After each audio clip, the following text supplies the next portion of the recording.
Hello hi दोस्तों। आप सभी कैसे हैं? आपका प्रयास अकेडमिक यूट्यूब के ऑनलाइन प्लेटफॉर्म पे आपका स्वागत है। आज हम इस वीडियो के माध्यम से आपको ट्रिग्नोमेट्री बताएंगे। ट्रिग्नोमेट्री है क्या, उसको हम पढ़ते गए क्योंकि क्लास 10th में जो हमने इसको पहली बार पढ़ा, इसके पहले हमने कभी नहीं पढ़ा। क्लास 9 तक ये ट्रिग्नोमेट्री चैप्टर नाम की कोई चीज ही नहीं थी। अब आपको 10th से लेकर पूरे पूरे क्लास तक मिलेगा, 11 12 वहां तक की ग्रेजुएशन। अगर कोई भी फील्ड है, आप मैथ से अगर हैं तो आपको ये ट्रिग्नोमेट्री जरूर मिलेगी। तो हम इसको कैसे सॉल्व करते हैं, छोटे छोटे बेसिक कॉन्सेप्ट से हम इसको क्लियर करते हैं। तो पहली बात तो हमें सबसे इंपॉर्टेंट है इसकी टेबल। ट्रिग्नोमेट्री की जो टेबल्स होती है, ट्रिग्नोमेट्री की जो टेबल होती है, क्या होती है? टेबल्स। तो पहले टेबल कैसे बनाते हैं याद तो ठीक है, पर इसको हम सीखेंगे कैसे बना के, तो हम इसको बना के पहले सीखते हैं, ठीक है ना। तो इसको एक हमारी जो टेबल है, फिर उसके बाद बेसिक कौन से कुछ आइडेंटिटीज हैं उनको भी कराएंगे। तो पहले हम एक टेबल बना लेते हैं एंगल्स। यहाँ लिख लेंगे एंगल्स जो डिग्री में रहता है, और एक लिख लेते हैं एंगल ऑफ थीटा। सीधी बात एंगल लिख लेंगे। पहले तो आप बनाते कैसे हैं ये देखना है आपको। पहले आप क्या करेंगे, जीरो से लेके कहां तक, जीरो से लेके 0 1 2 3 4 तक पहले काउंटिंग लिख लेंगे। कहां तक लिख लेंगे? 4 तक। यहाँ लिख लेंगे एंगल्स। हमें जरूरत जो पड़ेगी, जरूरत के अकॉर्डिंग बात कर रहे हैं। फिर 0 डिग्री हो गया, फिर इसके बाद 30 डिग्री आता है, इसके बाद 45 डिग्री, इसके बाद 45 डिग्री, फिर 60 डिग्री आता है, 90 डिग्री आता है। इतने को हमें क्या चाहिए? पूरी वैल्यू चाहिए, पूरे हमें थीटा का मान बताना है। कि अगर हम पूछे साइन थीटा कॉस थीटा जो हमने सुना था, इनको कैसे निकालेंगे तो हम देख लेते हैं पहले। ये हमारे एक टेबल्स है, बना लेते हैं इसको। एक टेबल बना लेंगे। उसके बाद हम एंगल, ये क्या है? साइन थीटा हो गया। हमारे पास 6 रेशियो जो होते हैं, साइन थीटा का होता है, कॉस थीटा होता है, और टेन थीटा होता है, कॉट थीटा होता है, और फिर कॉसेक होता है, कॉसेक थीटा, और फिर होता है सेक थीटा। क्या होता है? Sec theta. इस टेबल को अगर हमें याद नहीं हो तो हम कैसे बनाएंगे, कैसे इसको सीखेंगे, इसका बेसिक, ठीक है ना। अगर हमें इससे कोई tan 0 का मान पूछे, क्या पूछे?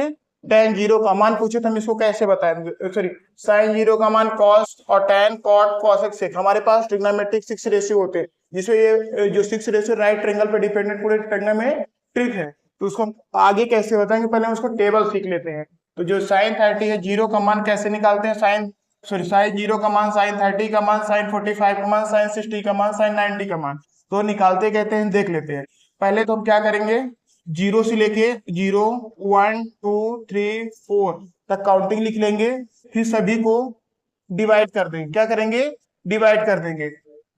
ये 0 से डिवाइड हो जाएगा, फिर ये किससे डिवाइड होगा?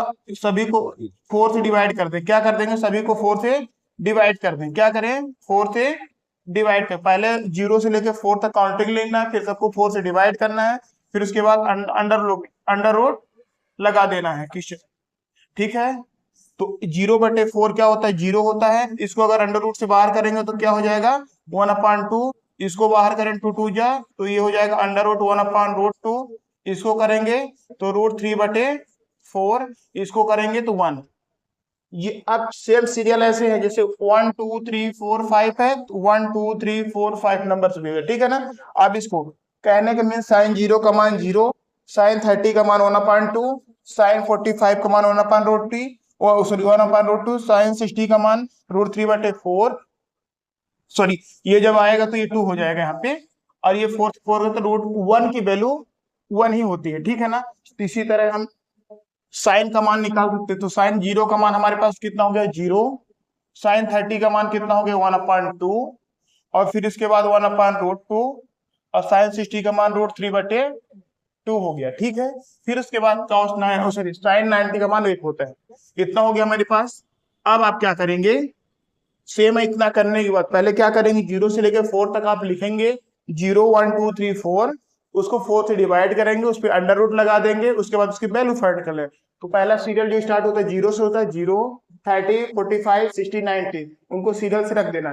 फिर साइन उल्टा कॉस, तो ये 90 की पूरी वैल्यू पलट जाएंगे, तो 1 यहाँ पे आ जाएगा, तो कॉस की हो जाएगी √3/2 यहाँ पे एट द प्लेस, ये 1/√2 ये यहाँ पे चला जाएगा, और 0 लास्ट पे चला जाएगा। तो हमारे पास साइन और कॉस की वैल्यू पता चल गई। अब उसके बाद हमें क्या करना है, tan की निकालना है। तो हमारे पास एक एडवांटेज है, जो साइन को सॉरी tan को क्या लिखते हैं, tan को लिखते हैं, tan थीटा को लिखते हैं साइन थीटा बटे cos थीटा। क्या लिखते हैं, साइन थीटा बटे cos थीटा। और एडवांटेज आगे जाके हम पढ़ेंगे। तो tan थीटा को क्या लिखे, साइन थीटा बटे cos। तो साइन जीरो का मान हमें जीरो, cos को ये, तो जीरो बटे वन क्या हो, जीरो बटे वन क्या हो जाएगा, जीरो, जीरो बटे जीरो और वन अपॉइंट टू। अब फिर इसको इसके बटे इसको साइन बटे कॉस करेंगे तो ये बटे ये, इसके बटे ये, इसके बटे ये, तो और tan की वैल्यू आ जाएगी, क्या आ जाएंगी, tan की वैल्यू आ जाएगी। तो देख लेते हैं, इसी तरह ये जीरो हो गया ये। अब हम क्या करेंगे इसको, इसका tan 30 का मान क्या करेंगे, वन अपॉन टू बटे रूट थ्री बटे टू, टू से टू कैंसिल हो गया, बचा क्या, वन अपॉन रूट थ्री। तो ये क्या आ गया हमारे पास, वन अपॉन रूट थ्री। अब इसके बटे इसको करेंगे, इसके बटे इसको करेंगे तो रूट टू से रूट टू कैंसिल हो जाएगा, रूट टू से रूट टू जब कैंसिल हो गया तो tan 45 का tan 45 का मान वन आ गया, कितना आ गया, वन आ गया। अब क्या करेंगे, अब रूट थ्री बटे टू है, वन अपॉन टू, तो टू से टू कैंसिल हो जाए, क्या आ जाएगा, root three, sine upon cos करेंगे। वन अपॉन जीरो का मतलब होता है, हमेशा याद रखना है, one upon zero equal to not define होता है। क्या होता है, नॉट डिफाइन, नॉट डिफाइन। और नॉट डिफाइन होता है, क्या होता है, नॉट डिफाइन। तो यहाँ क्या लिख देंगे, not define, not define, not defined, defined लिख लीजिएगा। इसको हम परिभाषित नहीं कर सकते हैं कि वन अपॉन जीरो की वैल्यू, वन अपॉन जीरो की वैल्यू क्या हो, लेकिन जीरो अपॉन वन की वैल्यू हमें पता होता है जीरो होती है, ठीक है ना। लेकिन वन अपॉन जीरो आज तक कोई खोज तक नहीं कर, कोई भी साइंटिस्ट खोज नहीं कर वन अपॉन जीरो की वैल्यू के, इसलिए इसमें क्या लिखा गया है, नॉट डिफाइंड, ठीक है ना। आप ध्यान रखना, जैसे हम साइन को उल्टा करे थे कॉस आया था, tan को उल्टा करेंगे तो कॉट हो जाएगा, क्या हो जाएगा, साइन को उल्टा, जब हम साइन को उल्टा किए तो क्या हो गया, कॉस, और कॉस को उल्टा करेंगे सॉरी tan को उल्टा करेंगे तो कॉट बनेगा। तो यहाँ क्या इसका उल्टा है, नॉट डिफाइन, नॉट डिफाइन, फिर ये क्या हो जाए, रूट थ्री, ये वन, और ये यहाँ पे चला है रूट थ्री, और ये जीरो यहाँ पे। तो tan 90 की वैल्यू कितनी होती है, tan 90 की वैल्यू जीरो होती है, ध्यान रखिएगा। ये पेपर में इसी से ऑब्जेक्टिव पूछे जाते हैं बहुत, एमपी बोर्ड में खास तौर पर। और cosec 30, अब आ गया cosec 30। cosec 30 को हम क्या लिख सकते हैं, ये देख लेते हैं। cosec 30 को हम क्या लिख सकते हैं, देख लेते हैं। cosec 30 को वन अपान हम क्या लिखते हैं, सॉरी cosec 30 को one upon sine theta, one upon sine theta, क्या लिखेंगे, वन अपान साइन थीटा। तो हमारे पास ये क्या है, वन अपान जीरो, ये साइन थीटा का भी वैल्यू पता है, one upon zero, one upon zero को क्या लिखते हैं, नॉट डिफाइंड, क्या लिखते हैं, नॉट डिफाइंड। तो इसको भी लिखेंगे नॉट डिफाइंड। अब साइन 30 के, तो हमारे पास वन अपान साइन होता है, तो इसको क्या करेंगे, वन अपान टू, क्या करेंगे, वन अपान टू, और ये वन अपान टू, क्योंकि हमें साइन 30 के मान वन अपान टू मान, तो वन अपान टू ये क्रॉस मल्टीप्लाई हो जाएगा, तो क्या बन जाएगा, इसका मल्टीप्लाई यहाँ चला जाएगा, तो टू बट्टे वन अर्थात कितना हो जाएगा, टू। तो हमारे पास कॉसेक का मान कितना हो गया, 30 का टू हो गया, ठीक है ना। सेम ऐसे इसको भी करना है, साइन कॉसेक उल्टा होता है वन अपान साइन, और सेक का उल्टा होता है वन अपान कॉस होता है। तो साइन उल्टा हमें पता चल गया। अब इसको करेंगे तो क्या हो जाएगा, यहाँ पे वन अपान वन, वन बटे अंडर रूट टू, ये क्या हो जाएगा, रूट टू, क्या हो जाएगा, रूट टू। सेम ऐसे इसको भी करना है। आप 60 पे आ गए, किसमें, कॉसेक 60 पे, तो वन अपान रूट थ्री बटे टू, तो ऊपर चला जाएगा तो टू बटे रूट थ्री आ गया। तो यहाँ पे क्या लिखेंगे, टू बटे रूट थ्री। फिर इसके बाद नेक्स्ट, अब ये sine sorry sine 90 value one पता है, कोसेक का उल्टा होता है, कोसेक उल्टा होता है वन अपान साइन थीटा। तो ये हो गया वन बटे वन, क्या हो गया, वन बटे वन अर्थात वन। तो कोसेक 90 की वैल्यू कितनी हो गई, वन हो गई। आप सेम क्या करेंगे, चाहे तो आप इसको उल्टा कर दें, चाहे तो आप इसको उल्टा कर दें। इसका उल्टा करेंगे तो वन, और नहीं तो वन अपॉन कॉस भी कर सकते हो, उसमें भी आंसर आ सकता है। इसका उल्टा कर देंगे, ज्यादा सही रहेगा, आपको इजी लगेगा। ये और रूट टू, ये टू यहाँ पे आ गया, यहाँ पे आ गया नॉट डिफाइंड, क्या गया, नॉट डिफाइंड, नॉट डिफाइंड।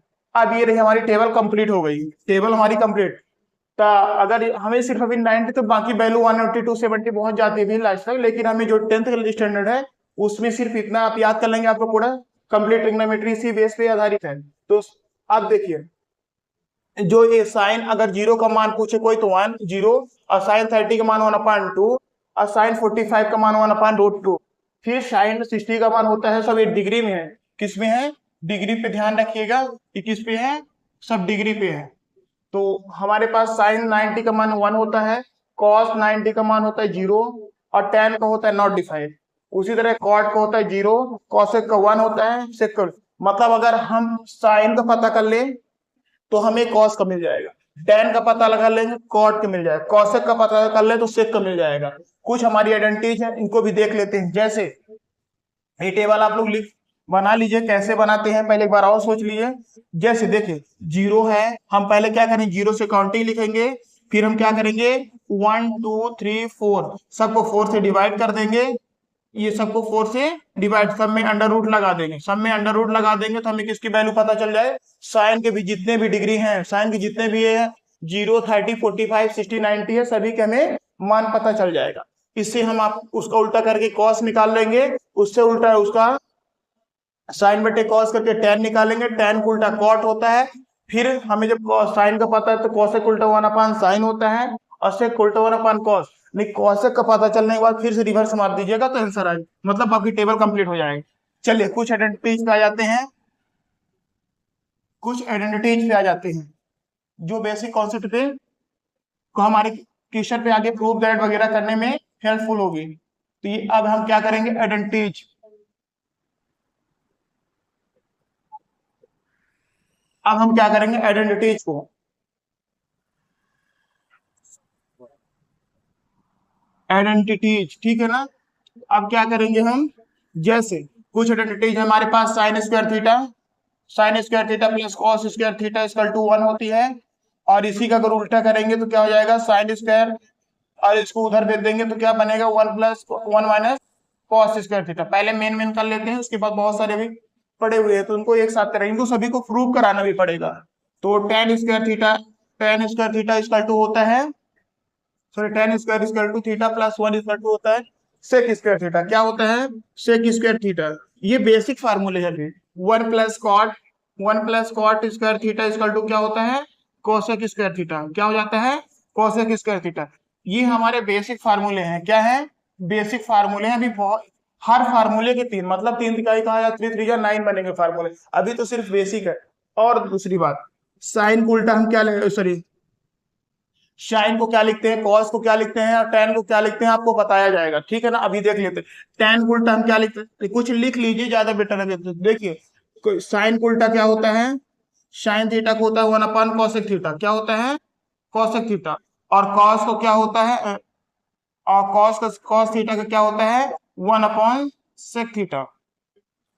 और tan थीटा का उल्टा क्या होता है, tan थीटा का उल्टा साइन थीटा बटे कॉस थीटा भी होता है, और ये होता है 1/cot भी होता है, cot थीटा। सेम ऐसे इसका भी होता है, cot थीटा का भी होता है, cot थीटा का cos थीटा बटे साइन थीटा। ये तो 1/tan थीटा भी लिख सकते हैं, क्या लिख सकते हैं, tan थीटा भी लिख सकते हैं। और उसके बाद सेक को क्या लिख सकते हैं, सेक को 1/cos, सेक को उल्टा 1/cos, और कॉसेक उल्टा 1/sin, कॉसेक थीटा को 1/sin थीटा हो जाए। ये कुछ आइडेंटिटीज हैं, इन्हीं आइडेंटिटीज को उपयोग करके हम पूरे चैप्टर्स, पूरी एक्सरसाइज। तो अब हम देख लेते हैं कि हमने जो टेबल आपको बताया है उससे रिलेटेड कुछ एग्जांपल्स देख लेते हैं। कुछ क्वेश्चन है जो 8.1 में है, सॉरी 8.1 में जो भी 8 पॉइंट चैप्टर नंबर 8 का है, एग्जांपल फर्स्ट और सेकंड, सॉरी क्वेश्चन है फर्स्ट और सेकंड। तो इसको कैसे सॉल्व करते हैं इनको भी देख लेते हैं। जो टेबल है इसको यूज कैसे करते हैं, तो हमने बताया था कि जैसे मैंने साइन 60 का मान, कॉस 30 का मान, साइन 30 कॉस 60, ये 2 tan स्क्वायर 45 है, कॉस स्क्वायर 30, ये साइन 60, इनकी सभी की क्या बताना है, टोटल वैल्यू बताना है, फाइंड करना है आंसर। तो क्वेश्चन नंबर पहला है, जो पहले का सॉल्व है, तो पहले का सॉल्व देख रहे हैं, साइन 30 है, क्या है मेरे पास, साइन 30, सॉरी साइन 60 है, और कॉस 30 है, और प्लस कितना है साइन 30। साइन 30 और कॉस 60। क्या है? कॉस 60। तो हमने आपको टेबल में देखिए, आपने जो टेबल बनाया होगा उसमें देख सकते हैं आपके साइन 60 का मान, जो साइन 60 का मान होता है कितना होता है? साइन 60 का मान होता है √3/2 होता है, √3/2। और कॉस 30 का मान कितना होता है? कॉस 30 का मान भी √3। तो यहाँ पे कुछ नहीं, तो इसका मतलब आप मल्टीप्लाई समझिए। क्या समझिए? मल्टीप्लाई। √3/2 ही होता है। साइन 60 और कॉस 30 का मान सेम होता है। और ये प्लस साइन 30 का मान कितना था? प्लस साइन 30 का मान होता है 1/2 होता है। क्या होता है? 1/2। यहाँ भी कुछ नहीं, तो यहाँ भी मल्टीप्लाई। कॉस 60 का मान, जो कॉस 60 का मान कितना होता है, उसका भी 1/2 ही होता है। तो अब √3 से नॉमिनेटर का मल्टीप्लाई, नॉमिनेटर से डिनोमिनेटर का डिनोमिनेटर से, नॉमिनेटर √3 इंटू √3 मतलब 3। हमेशा याद रखें 3 को हम √3 इंटू 3 इंटू लिख सकते हैं। अगर इस तरह तो नंबर पे सेम आ जाएगा, अगर इस तरह है और इस तरह है तो हम इसको √3 इंटू √3 लिख सकते हैं। ठीक है ना? तो अब हमारे पास √2 जा 4 हो गया, ये कितना हो गया? 1, और ये हो गया 2। 4 और 2 का फ्रैक्शन होता है, एलसीएम होता है 4। ये हो गया, ये एलसीएम सॉरी, यहाँ पे क्या हो जाएगा? 2 2 जा 4 हो जाएगा। 4 4 आए तो कॉमन 4 ही होगा। अब ये जब नीचे सेम रहता तो ऊपर ऐड हो जाता। 3 + 1 इक्वल टू कितना? 4/4, अर्थात कितना हो गया? 1। इसका वैल्यू के आंसर कितना आ गया? इसका आंसर 1 आ गया। ठीक है ना? अब नेक्स्ट वाला जो हमारा क्वेश्चन है, नेक्स्ट देख लेते हैं नेक्स्ट को। तो क्वेश्चन नंबर सेकंड है, 2 tan 45 और cos 30 sin 60 है। 2 tan स्क्वायर 45 है। क्या है? 2 tan स्क्वायर 45 और प्लस कितना है? cos square 30 plus minus sin 60 है। तो हमने आपको बताया था कि ये 2 तो मल्टीपल में ठीक है, लेकिन tan स्क्वायर 45, तो tan 45 की वैल्यू कितनी होती है? 1 होती है। क्या होती है? 1। तो यहाँ अगर स्क्वायर लगा तो 1 का क्या करेंगे? स्क्वायर। अब प्लस cos स्क्वायर 30 लिखे तो cos 30 का मान कितना होता है? √3/2, √3/2। अब इसमें स्क्वायर लगा तो क्या लगा देंगे? स्क्वायर। अब माइनस 60 का मान कितना होता है? माइनस, अब सॉरी 60 का, साइन 60 का मान कितना होता है? तो साइन 60 का मान होता है √3/2 ही होता है। अब इसमें से, अब सॉरी इसमें स्क्वायर लगा था। क्या लगा था? स्क्वायर। तो इसमें आपका क्या लग जाएगा? स्क्वायर। ये 2 1 जा 2 हो जाएगा, प्लस √3 का 2 बार मल्टीपल होगा तो 3 होगा, 2 2 जा 4 हो जाएगा, माइनस 3 का 2 बार रूट स्क्वायर लगा तो √3 ये 2 बार करेंगे तो कितना हो जाएगा? 3 2 2 जा 4। इसका जो इसके बटे कुछ नहीं, डिनोमिनेटर में तो 1 मानेंगे। इसका एलसीएम जो आएगा 4 आएगा। 4 2 जा 8, क्या होगा? 8। ये प्लस 3 माइनस 3 हो जाएगा। क्या हो जाएगा? 3 माइनस 3 हो जाएगा, क्योंकि जब भी नीचे सेम है तो ऊपर सेम ही रहेगा। 3 से 3 कैंसिल हो गया, कितना बचा? 8/4, अर्थात आंसर कितना आ गया हमारे पास? 2। ये हमारा आंसर है। तो इसका मान कितना आ गया? 2। इस तरह हम वैल्यू को रख के किसी भी क्वेश्चन को सॉल्व कर, अगर वैल्यू पूछ रहे हैं आप तो ट्रिग्नोमेट्री टेबल की जो वैल्यू है इस पे पुट करके आप आंसर निकाल सकते हैं।